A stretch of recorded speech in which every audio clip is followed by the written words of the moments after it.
Il y a un dicton en Chine qui dit « Même si tu es une personne sur 1 million, il y a quand même 1400 personnes exactement comme toi. »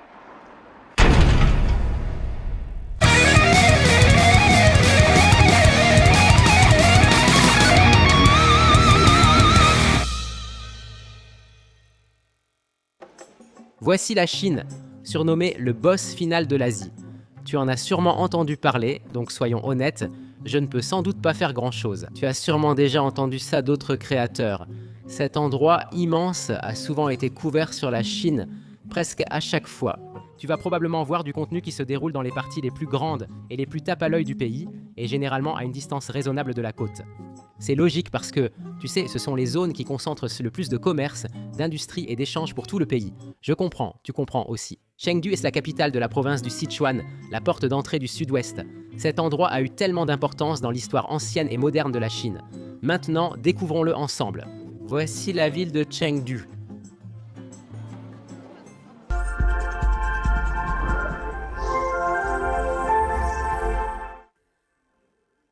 Tu n'as pas idée à quel point il est difficile de prendre une photo dans ce pays sans qu'il y ait des centaines de personnes autour. La Chine possède la ligne Heye-Tengchong, où 94% de la population vit à l'est de cette diagonale, reliant Heye au nord à Tengchong au sud. Et pour cette expérience, je voulais m'approcher le plus possible de la ligne Heye-Tengchong et voir la plus grande métropole la plus éloignée de la côte. Chengdu est en quelque sorte la puissance de l'intérieur de la Chine. C'est la plus grande et la plus puissante ville qui n'est pas sur la côte. Vous avez entendu parler de la cuisine du Sichuan, n'est-ce pas? Des plats comme le poulet Kung Pao. Oui, c'est ici. Sichuan est simplement une mauvaise orthographe de Sichuan. C'est le pays des épices. Ici, tout vous engourdit la langue avec ce fameux poivre du Sichuan qu'ils utilisent dans tous les plats. C'est aussi le foyer du panda, l'animal national. Le Sichuan et Chengdu étaient autrefois habités par le peuple Shu, une ancienne civilisation précédant l'expansion impériale chinoise. Leur langue est perdue, mais des artefacts existent encore. Vous verrez partout le masque en bronze de San Xingtui et l'image des oiseaux du soleil et de l'immortalité. Ce sont des artefacts anciens qui ont été découverts et aujourd'hui ils servent de symbole de la ville, soulignant l'importance du peuple du Sichuan et de son identité. Quoi qu'il en soit, comme vous le verrez bientôt dans cette vidéo, Chengdu possède son propre caractère unique qui la distingue des autres géants métropolitains de Chine. C'est une ville immense et urbaine, mais paisible et ancrée. C'est une ville où les passerelles piétonnes sont équipées de rampes spécialement conçues pour permettre aux motos de traverser. Chengdu a été choisi comme zone de démonstration ville-parc dans l'initiative chinoise des parcs urbains pour verdir la ville. Vous verrez donc des lianes marquer leur territoire, coloniser les colonnes de l'autoroute surélevée, les parcs forestiers et les corridors écologiques. Chengdu est en quelque sorte le cobaye et ils vont à fond avec cette initiative. Et bien sûr ici vous remarquerez que tout gravite autour des épices et des pandas. Peu importe où vous allez, vous ne pouvez pas échapper aux symboles voyants qui sont littéralement tissés dans l'ADN de la ville. Ce ne sont pas seulement des motifs, mais des marqueurs d'identité, et ici, l'identité n'est pas cachée, mais répétée. C'est la ville que vous verrez en arrivant. Et dans cette vidéo, vous ferez la connaissance de mon groupe haut en couleur de locaux chinois, qui vont m'aider tout au long de mon parcours, et vous en rencontrerez certains très bientôt. Mais d'abord, maintenant que vous êtes ici, comment vous déplacez-vous? Regardons nos options. Pour comprendre Chengdu, regardez d'abord sa localisation sur la carte. Voici la Chine, et au sud-ouest se trouve la grande province du Sichuan. Le Sichuan, avec plus de 83 millions d'habitants, domine le sud-ouest et abrite Chengdu, sa capitale et 4e plus grande ville de Chine. Comme vous pouvez le voir, Chengdu est immense, avec 6 rocades et un vaste réseau de métro. Si vous prenez l'avion pour Chengdu, vous arriverez très probablement soit à l'aéroport international Xianglu, le premier et l'aéroport d'origine plus proche du centre-ville, soit au nouvel et plus grand aéroport international Tianfu. Situé juste au-delà de la petite chaîne de montagnes Longshan, à environ 63 km du centre-ville.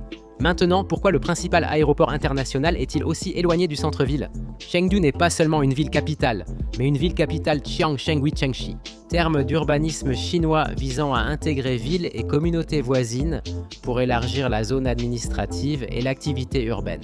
C'est un peu comme un monstre gluant qui dévore tout sur son passage, mais de façon positive. Par conséquent, Tianfu se trouve en quelque sorte dans la zone où Chengdu prévoit de s'étendre à l'avenir. Depuis ces aéroports, plusieurs lignes de métro rejoignent le centre-ville de Chengdu.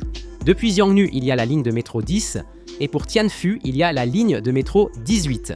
Il existe aussi une ligne qui relie les deux aéroports entre eux, la ligne de métro 19. Bonne chance à votre arrivée. Chengdu a été la troisième ville chinoise, après Pékin et Shanghai, à posséder deux aéroports internationaux. Celui-ci est Tianfu. C'est le plus grand aéroport où de nombreux vols internationaux arrivent. Voici donc la ligne 18, le train turquoise. Elle va à l'aéroport Tianfu avec quelques arrêts, puis directement à l'aéroport. Prends cette boisson, tout ira bien. Comment tu prends le métro? Pour comprendre cela, il faut d'abord savoir comment l'argent fonctionne en Chine. Premier conseil, acheter. En Chine, presque tout se paie par finance électronique, l'argent liquide était rarement utilisé. La plupart du temps, vous devrez payer via une appli comme Alipay ou WeChat Pay en reliant votre carte de crédit. Ils ont des options en haut où vous pouvez scanner un code QR pour payer, ou bien ils peuvent te scanner votre code QR afin que vous puissiez payer des articles et des services. Obtenir un service internet et des données, c'est ce qui m'a un peu posé problème au début. Donc évidemment, la Chine a un pare-feu. D'accord, sur votre téléphone, évidemment, vous allez devoir obtenir une eSIM ou une carte SIM. Vous devrez sûrement utiliser un VPN pour contourner le pare-feu, mais tous ne fonctionnent pas. Selon le VPN choisi, la stabilité varie. Je ne recommande aucun VPN. Si vous avez déjà utilisé un VPN efficace en Chine, partagez-le en commentaire. La Chine propose en fait à ses citoyens des VPN approuvés par l'État. C'est étrange. C'est comme s'ils avaient le pare-feu, mais qu'ils offraient aussi une option pour accéder à d'autres sites. Et comme on me l'a expliqué, le système en ligne chinois ressemble un peu à une porte fermée à clé, mais laissée déverrouillée. Ainsi, le gouvernement chinois n'est pas responsable de ce qui vient de l'extérieur, ni accusé de limiter excessivement l'accès au monde extérieur. C'est comme une sorte d'étrange équilibre social subtil avec lequel il continue d'expérimenter. Encore aujourd'hui, tout en Chine ressemble à une expérience. Donc, pour prendre le métro, il y a plusieurs façons. Vous pouvez utiliser votre carte de crédit en la tapant sur le portique. Ils acceptent les grandes marques comme Visa et Mastercard. Vous pouvez aller à la borne de billetterie et utiliser de l'argent liquide ou le paiement mobile pour obtenir vos tickets, ou une carte Tianfutong, qui est comme une carte de ticket prépayée. Les applications de finance électronique comme Alipay et WeChat Pay proposent des options métro-faire, et vous pouvez simplement scanner votre code QR une fois que vous avez acheté votre ticket sur l'application. Maintenant, même si certains étrangers peuvent être un peu réticents à cette option. Si vous êtes prêt à enregistrer votre visage dans le système de reconnaissance faciale, vous pouvez aussi payer avec votre visage. Gardez à l'esprit que le tarif dépend de la distance parcourue, donc plus vous allez loin, plus cela coûtera cher. Les prix des tickets varient de 2 yuans à 10 yuans, soit environ 30 centimes à 1 $. 50 pour le trajet le plus long. Pouvez-vous expliquer comment le métro est unique? Le métro atteint les 19 lignes à Chengdu. Tout cela a été construit en 15 ans, depuis 2010, couvrant presque toute Chengdu, 19 lignes. À quoi ressemblait Chengdu avant le métro? Il n'y avait que des bus et des voitures. On peut aussi conduire, mais il faut faire attention à la circulation. Récemment, Chengdu a dépassé Pékin et possède désormais le plus de voitures en Chine. Cela est dû au fait que, contrairement à d'autres villes en Chine, Chengdu est l'un des rares endroits qui n'a pas de système restrictif d'enchères ou de loterie pour posséder une voiture, donc il est plus facile d'en obtenir une ici. Gardez à l'esprit que vous remarquerez que les voitures privées ont 2 couleurs de plaques d'immatriculation. Bleu pour les voitures à moteur à combustion interne et vert pour les NEVs, c'est-à-dire les véhicules à énergie nouvelle ou les voitures électriques. Est-ce que le bus? Oui, le bus est aussi électrique. Faites également attention à respecter le code de la route, car vous remarquerez qu'il y a des caméras de surveillance tous les 50 mètres environ qui surveillent les actions de chaque voiture. La Chine possède près de 700 millions de caméras, soit une pour 2 habitants. Et elles sont toutes gérées par le système Skynet de la Chine, le plus grand et le plus sophistiqué système de surveillance de masse au monde, qui vise à surveiller presque chaque recoin important du pays, 24 heures sur 24, 7 jours sur 7. Il y a de fortes chances que partout où vous allez en ville, vous soyez filmé. C'est ainsi que vous arrivez ici. Mais maintenant que vous êtes ici, que faites-vous? Découvrons-le. Que faire à Chengdu? Voici quelques conseils à suivre ou à éviter. En fait, il s'agit uniquement de choses à faire. Découvrons-les. Alors, vous avez décidé de rendre visite au panda épicé maintenant? Ne vous méprenez pas, je suis un gars de la ville et j'adore décortiquer le fonctionnement interne des grands bâtiments thématiques et des méga-projets. Chengdu compte aussi ses structures mises en avant par chaque équipe marketing. Je me suis donné pour mission de comprendre cet endroit en le personnifiant et en observant l'essence de Chengdu et du Sichuan. Pour cela, je dois revenir dans le temps et pratiquer un passe-temps typique de Chengdu, la maison de thé Heming. Pour une expérience typique de Chengdu, vous entendrez parfois ces sons de cloche. Quel est ce tintement? Ce sont ceux qui nettoient les oreilles. Chengdu a plus de maisons de thé que toute autre ville chinoise et le parc du peuple avec la maison de thé Heming est sans doute le meilleur endroit pour en profiter. Non seulement l'ambiance est charmante et paisible avec ses tables et chaises en bambou reconnaissables, mais tout autour se promènent les célèbres Tsai ou Shi, les artistes du nettoyage d'oreilles. Pour une petite somme, ces personnes sortiront leurs outils et feront tout ce qu'il faut pour s'assurer que vos conduits auditifs sont en parfait état. Et ce tintement ressemble un peu à de l'ASMR, c'est un son apaisant quand il le place près de vos oreilles. Cette pratique, venue du Sichuan, est à la fois clinique et spectaculaire. Vous verrez les Cheng Tsui, Hu Chai ou Shi, ou les artistes de la théière à long bec, captivant par leur habileté et précision à servir le thé de façon fascinante. Prendre une tasse de thé à Chengdu, surtout avec le style Gawansha, est vraiment unique. C'est une tasse avec un couvercle. Donc, quand on boit du thé, on ne veut pas avoir les feuilles de thé dans la bouche. On peut donc utiliser la tasse pour mettre les feuilles de côté en buvant. Donc, ne buvez pas le couvercle avec les feuilles. Waouh, d'accord, Monsieur Choi, expliquez-nous qu'est-ce qu'on a ici. D'accord? Nous sommes donc ici au coin des mariages dans un parc populaire à Chengdu. Ce type de marché du mariage est désormais fréquent dans les grandes villes. Ils affichent donc ce panneau avec des infos sur leurs enfants, parfois sans leur accord. Sans qu'ils le sachent. C'est un peu comme Tinder en Chine, mais en face à face. Tu ne fais pas défiler l'Evry, mais tu as toutes les infos sur la personne, parfois très détaillées. Par exemple, le diplôme et le fait d'être enseignant en maternelle. Dans quel quartier de Chengdu il y a un appartement avec de l'air? C'est important. Tu sais. Et aussi, Et tout ceci était validé par le gouvernement. on dirait qu'ils portent le sceau de l'autorité. C'est écrit ici. Contactez prudemment pour éviter les arnaques. Toutes les infos sont là, parfois même une photo de profil si vous êtes courageux. Rose pour les dames, bleu pour les hommes. Et oui, c'est en gros un Tinder chinois en papier, tu vois, Troy? Je pense que plus de gens apprendraient le chinois s'ils n'avaient pas à mémoriser autant de lettres et caractères. Combien faut-il en retenir en grandissant? Eh bien, on devait mémoriser tous les caractères de base à l'école primaire. Ça dure 6 ans. Je pense que le nombre total ne dépasse pas 2000. Environ 2000. Oui, mais je pense que c'est une combinaison de mots différents, de caractères différents, de prononciations différentes, de significations différentes. Oui, ensuite tu dois combiner les caractères de base avec d'autres pour créer de nouveaux mots. Par exemple, pour écrire les noms de lieux dans le monde, il faut utiliser les caractères chinois. Mais ça n'a pas de sens. Par exemple, Chicago, ça a vraiment du sens. Ça n'a pas de sens seul, comme du fromage, tu vois. C'est comme un plus 1, plus 2, plus gu, ça peut être grand frère. Fromage plus frère. Chicago se trouve à quelques kilomètres à l'est du parc du peuple. Arrêtez-vous pour découvrir ce symbole patrimonial emblématique de Chengdu. Le temple Dats, bouddhiste, fut construit au IIIe siècle puis agrandi et rénové au fil du temps. De nombreux éléments folkloriques chinois traditionnels se retrouvent dans les images et symboles. Voici le mur Pingfeng au temple Dats, avec Fu, Blue et Shu. Bonheur, salaire, argent et longévité. Lequel choisirez-vous? Vous devez aller vers l'un d'eux et le choisir. Personnellement, on peut avoir les deux avec le bonheur, donc c'est ma logique. Oui, je suis fou de fou. Qu'est-ce que ma mère choisirait?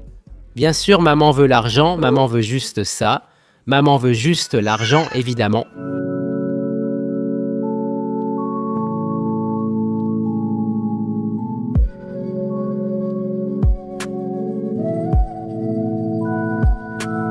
Si vous regardez de près à l'intérieur du temple Dats, vous trouverez une boutique très spéciale qui met en avant une autre pratique culturelle très typique du Sichuan et de Chengdu.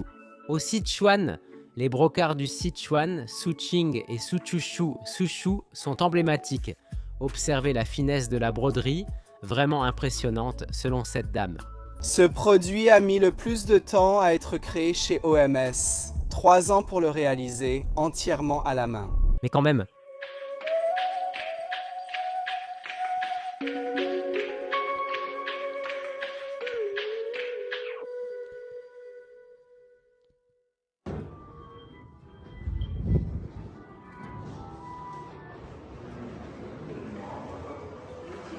Regarde ce panda. Feu stop. Pour cette expérience, je vais sortir de Chengdu pour explorer quelque chose d'incroyable tout près. Chengdu est idéalement situé à côté de ça. Il faudrait être fou pour ne pas saisir l'occasion de vivre cette expérience. On ne peut pas rester assis dans cette ville alors que l'entrée de l'une des plus grandes merveilles naturelles du monde est à portée de main. Je parle du plateau tibétain, la plus haute chaîne de montagnes au monde. Il est juste là. J'ai dit à Troy d'oublier ces gratte-ciel tape à l'œil, c'est ça que je veux voir.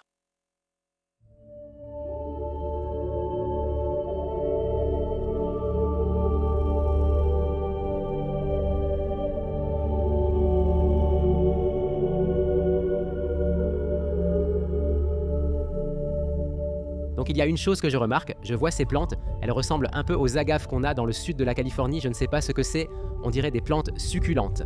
La langue tibétaine apparaît sur les panneaux, et l'architecture traditionnelle tibétaine se dévoile.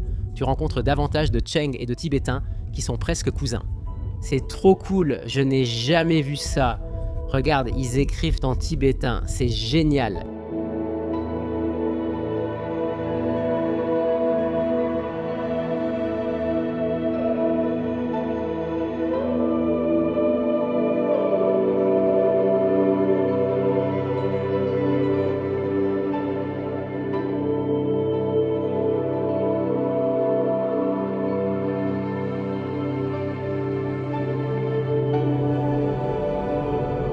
Eh bien, ce ne serait pas le Tibet sans ses célèbres drapeaux de prière. Un sentier mène à la colline et à une cascade. C'est le vrai Tibet, enfin le Tibet du Sichuan, mais c'est toujours le plateau tibétain. Venez un jour.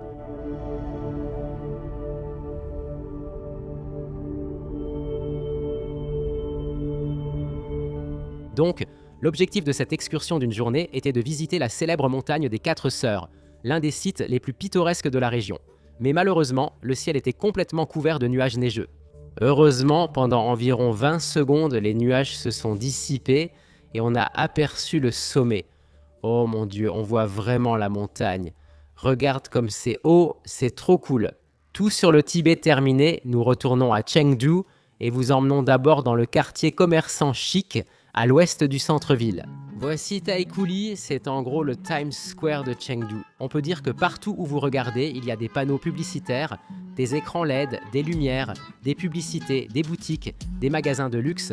C'est vraiment l'épicentre du commerce. Si l'ambiance cyberpunk de Taikuli ne vous plaît pas, allez au sud-ouest du centre-ville pour découvrir la célèbre rue Jingli. Rue piétonne commerciale en plein air, dans un complexe de la dynastie Qing, âgée de 1800 ans. Élue parmi les plus belles rues commerçantes du monde, elle est décorée de lanternes, de balcons en bois et de toits en tuiles en surplomb. Vous savez, en général, je déteste les endroits vraiment bondés, mais parfois ça en vaut la peine. La rue Jinli, ça en vaut la peine. Mon Dieu, partout où vous allez, il se passe tellement de choses, il y a tant de choses à regarder, à sentir, à goûter, à voir et à entendre. Oh, regardez là-bas, il y a un Dairy Queen. Rien n'égale la vue sur Chengdu depuis le pont couvert Hanshun sur la rivière Jing. Marco Polo a visité ce lieu et l'a mentionné dans ses écrits du XIIIe siècle.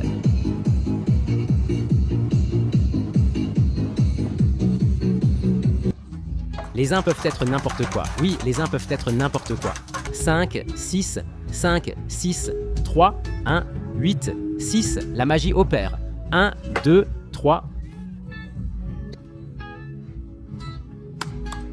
D'accord. D'accord, notre chambre d'hôtel. Voici la chambre de maman avec le grand lit. Alors, notre hôtel propose un petit déjeuner gratuit. Et le buffet est vraiment incroyable. Tu peux littéralement attraper tes propres fruits de mer et ils te les cuisinent pour le petit déjeuner. Mec, je ne sais même pas ce que c'est que la moitié des choses ici. Je prends juste un peu de tout et je me lâche. Deuxième round, je ne plaisante pas, je veux rentabiliser mon argent, j'ai payé pour cet endroit. Cette fois, maman a choisi l'activité, il faut que tu comprennes. Ma mère a grandi en Corée et comme beaucoup d'Asiatiques de l'Est, a étudié l'histoire et les caractères chinois Hanja, ce qui lui a donné une certaine connaissance de la culture et de la langue chinoise. Ma mère ne voulait voir qu'une chose à Chengdu, le musée du cottage de Chaume de Dufus. La maison de Dufus, célèbre poète installée à Chengdu. Maman est très enthousiaste. Nous avons appris cela au lycée et mémorisé un de ses textes. Et puis, c'est une personne très célèbre en Chine. Et puis, tu sais, la Corée est un peu... la Chine est très proche de la Corée. Dufu, né dans le Hunan sous la dynastie Tang, est l'un des plus grands poètes de l'histoire chinoise. Le Sichuan et Chengdu furent parmi les rares lieux où il connut paix et stabilité. Ailleurs, il errait, luttait et souffrait de la faim. Maman, qui a grandi avec sa poésie, voulait visiter l'endroit où il a vécu et écrit ses meilleures œuvres.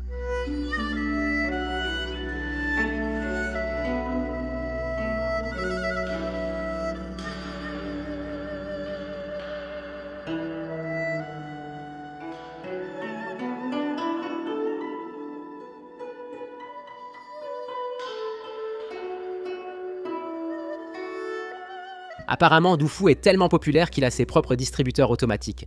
Prends des boissons. À la manière de Dufu, je dois dire que maman a bien choisi cet endroit. Je ne connaissais rien de Dufu avant de venir ici. Tout ce que je sais, c'est que tu peux passer des heures à simplement profiter de l'architecture traditionnelle et des plantes en pot soigneusement entretenues. Cette zone pousse même les plus occupés à faire une pause grâce à sa sérénité. L'endroit est magnifique. Il y avait de nombreux scénarios différents à exprimer et aussi des moments où cela se produisait. À l'école primaire, chaque élève devait réciter son poème. Attends, maman. Toi aussi, tu devais mémoriser les poèmes. Oui, monsieur. Nous faisions du coréen et l'école coréenne. Avec Dufu terminé, il était enfin temps de visiter l'attraction principale de Chengdu et sans doute le site le plus célèbre, la base de recherche sur les pandas de Chengdu, aussi appelée l'épicentre mondial des pandas. D'accord, je suis ravi d'être ici. Voici la base des pandas de Chengdu, c'est la capitale des pandas en Chine. La ville est pleine de pandas, mais ici vivent les vrais. Je suis enthousiaste de les voir. C'est l'animal national de la Chine, comme être entouré d'aigles. Pour les États-Unis, c'est à peu près pareil.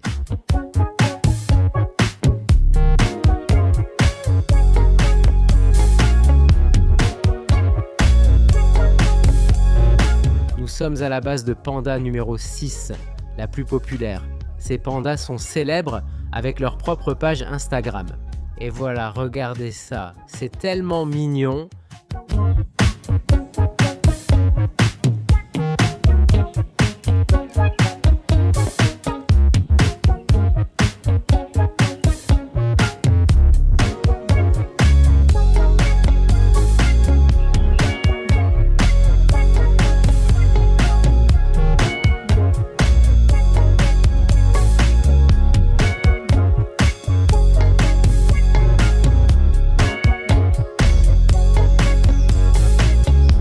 Maman, tu veux de l'eau citronnée au panda ou normale? Bien sûr, de l'eau au panda. Tu veux l'eau au panda, compris. Tu sais, les pandas sont des ours avec des dents de carnivores. Ils pourraient manger des animaux mais préfèrent le bambou. Hé, fais comme tu veux! À la base de recherche sur les pandas, il y a Suying Santing, le restaurant de bambou. Tu devines sûrement leur spécialité. Ils cuisinent de beaucoup avec du bambou, alors tu peux être un panda parmi eux. Bon, j'exagère peut-être. Passons à la dernière partie. Qu'est-ce qu'on mange à Chengdu? À Chengdu et dans tout le Sichuan, une saveur domine, le piment. Il existe même un dicton à ce sujet. Les gens n'ont pas peur de la nourriture épicée, ils ont peur de la nourriture qui ne l'est pas. Avant le commerce transatlantique, de nombreuses épices étaient utilisées, la plus populaire étant le poivre du Sichuan ou grain de poivre. On utilisait cette épice avant le commerce transatlantique. Elle a surtout un effet anesthésiant, procurant une sensation d'engourdissement différent de la capsaïcine. Et depuis, toute la partie sud de la Chine est connue pour ses épices, que ce soit à Chengdu ou au Sichuan, la glace au poivre du Sichuan, il faut suivre ce thème. Intéressant, c'est un contraste. Il y a un peu de piquant, mais la crème équilibre le tout. Qu'en pense maman? Je n'en ai jamais eu, ce goût est différent. Je ne sais pas. C'est difficile à expliquer.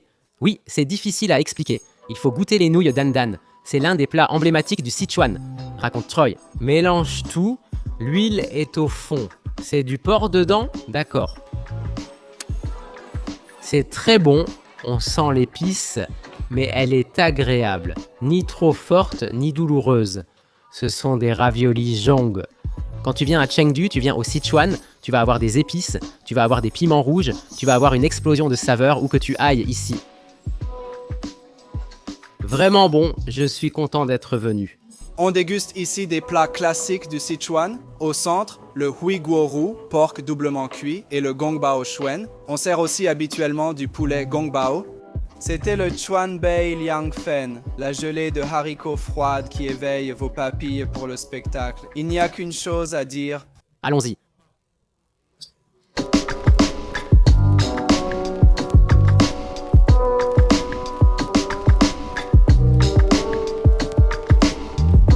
Ce n'est pas la cuisine du Sichuan sans les grains de poivre du Sichuan. Vous ressentez des picotements, la bouche engourdie, mais vous continuez à manger. Encore un. Après toutes ces épices, c'est bien de se rafraîchir avec un peu de, le mandarin. On le prononce Bing Far, mais vous le prononcez Bing Feng. Bing Fan. Bing Fen, oui d'accord, Bing Fen. C'est un dessert gélatineux avec des ingrédients sucrés, dont du sucre brun.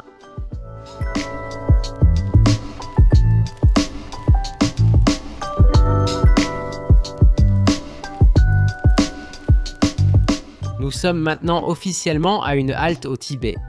Il fait froid, il neige et il y a de la viande fraîchement abattue. Je ne sais pas si c'est du bœuf ou du yak, dans tous les cas, prenons juste un petit tanka ici au Tibet. Ils ont donc ces petits échantillons de viande de yak. Très bon. Alors Troy, c'est quoi? Une brochette de viande de yak? Oui, grillée ici. C'est vraiment une expérience, tu sais. Oui, on est bien dans cette tente, protégée de la neige, c'est douillet, avec nos brochettes de yak. Ils ajoutent un peu d'épices. Bien sûr, tu sais, le Sichuan, tu peux sentir le gras. Je crois qu'il y a un peu de cartilage, c'est du bon cartilage. Oui.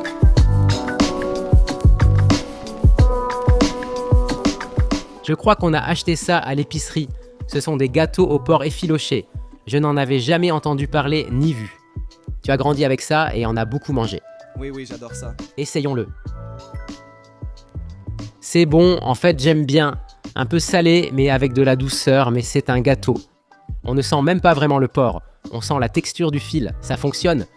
Viande sur un gâteau, je mangerais ça avec du café. Il y a un thème récurrent d'épices dans chaque plat du Sichuan et de Chengdu. Et pour finir, il faut affronter le boss final, la fondue sichuanaise. La fondue sichuanaise est une expérience. Fais chauffer un bouillon épicé, ajoute légumes, viande et autres ingrédients crus pour les cuire et déguste. Pour la fondue sichuanaise, les locaux recommandent souvent le restaurant des Trois Royaumes.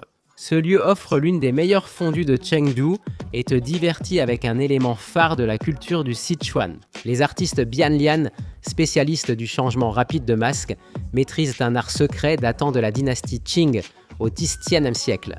Ils changent de masque en une fraction de seconde, avec des mouvements si rapides que la plupart des gens ne les remarquent même pas. Mais revenons à l'essentiel, la fondue. Ce plat est spectaculaire et bien sûr, ce n'est pas un plat qu'on peut affronter seul. Il vous faudra toute une équipe de Chinois pour vous aider à le déguster. Alors, qu'est-ce qu'on a ici? Tu veux montrer un exemple? C'est la sauce secrète, on l'ajoute. Oui, on a l'huile de sésame, tu la verses. Il y a aussi de l'ail, de l'oignon vert et de la coriandre. Ah oui, j'adore la coriandre. Ouais. Je devais montrer à mon ami Paul ce qu'on boit au Sichuan, le baijiu. C'est le truc qui va te brûler l'intérieur. Ça va te brûler la gorge juste ici. Et c'est à 52%. Donc oui, ma règle, c'est que ça doit être à plus de 40%. 52%, j'approuve.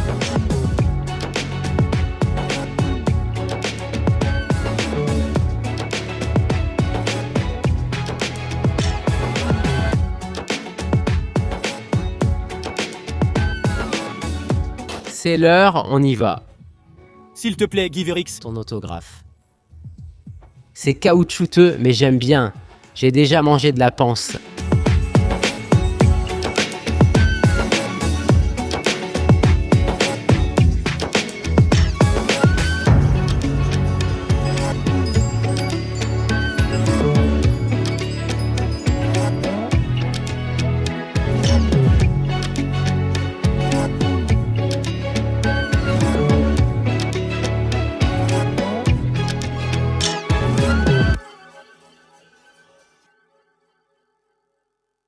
Eh bien, c'était Chengdu, nous sommes venus ici, nous avons fait des choses, nous avons mangé des choses. Mais comment résumer vraiment cet endroit? Eh bien, Je crois que pour bien répondre à cette question, il faut interroger les habitants de Chengdu. J'avais donc une question. Comment décririez-vous Chengdu? Moi, beige, c'est ça? C'est très confortable, très paisible. Oui, très bien. J'aime la bonté du monde. Prends juste ton, c'est tout. D'accord, tu ne peux pas voir. Notre tempérament est plus détendu et aussi ils ne se soucient pas autant du travail, ils se préoccupent plus de leur vie. Je pense que Chengdu est comme ma grande sœur et qu'elle est ouverte aux nouvelles choses, optimiste même lorsqu'elle rencontre des difficultés. À quoi ressemble la vie? C'est très occupé. Très confortable. Le temps est aussi agréable ici. Quoi comme à Chengdu? Chengdu est très tolérante. C'est une ville très tolérante. Ce n'est pas exagéré. Je pense à Chengdu. Les gens vivent plus lentement et sont plus ouverts. Deux choses sont plus détendues, les choses sont plus relaxes aussi. Ils se sont détendus. Mon père vient du Mali, ma mère de Chengdu, Sichuan. Là-bas, tout est exagéré, très dynamique, très expressif. C'est comme le piment, on mange surtout ça, tu vois. Frère, c'est plus individualisé dans leur propre microculture. Tu sais, on dit « je viens d'ici », mais en fait, on est la frontière culturelle occidentale de la Chine, alors que tout le monde est à l'est. Ouais, tu sais, être un Chengdu-ni chinois, c'est l'ambiance que je ressens. Je dirais que Chengdu offre le meilleur des deux mondes. Elle a une histoire riche et ancienne. En même temps, la ville s'est développée incroyablement vite. C'est comme le hot pot qui peut absorber toutes les saveurs et sauces. Venez nous rendre visite. J'aimerais vous filmer un peu partout et découvrir quelques trésors cachés de la ville. Santé! En conclusion, tandis que les villes côtières rivalisent, Chengdu reste sereine, consciente de son unicité et du respect que lui porte la Chine. Voici le Sichuan, l'empire épicé du panda des régions de l'intérieur, et Chengdu mène la danse. Santé!